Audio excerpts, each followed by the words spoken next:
Hello बंधुरा welcome back to my channel flavours by Shubhra. आज तैरी करब बर्षाकालेर एकटी सुस्वादु शाक सर्षे ढेकी।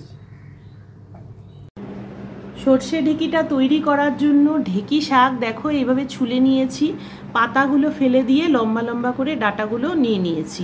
যতদূর নরম থাকে অতদূর নেওয়া যাবে।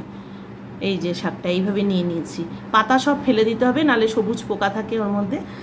আর এইভাবে ছোট ছোট করে আলু কেটে নিয়েছি লম্বা করে, টমেটো, পোস্ত, সর্ষে আর কাঁচা লঙ্কা। এবার যাই রান্নাটা করতে। কড়াই গরম হয়ে গেছে, আমি একটু সর্ষের তেল দিয়ে দিলাম।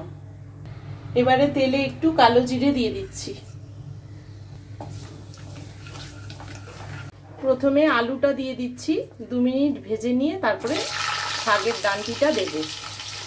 আলুতে নুন, হলুদ গুঁড়ো দিয়ে দিলাম, একটু নরম হলে শাকটা দিয়ে দেব। টমেটো কুচিটা দিয়ে দিলাম, এবার শাকটা দিয়ে দিচ্ছি।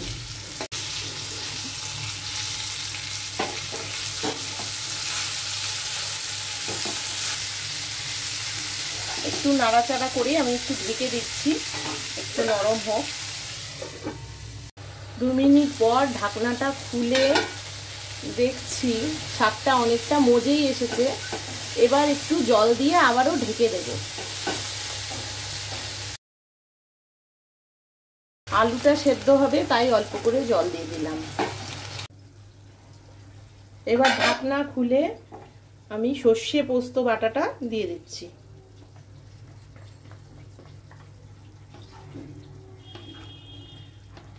এইভাবে ঢেকি শাক করলে খেতে খুব ভালো লাগে। সর্ষে ঢেকিটা কমপ্লিট হয়ে গেছে, এবার আমি একটু মিষ্টি দিয়ে নামিয়ে নেব।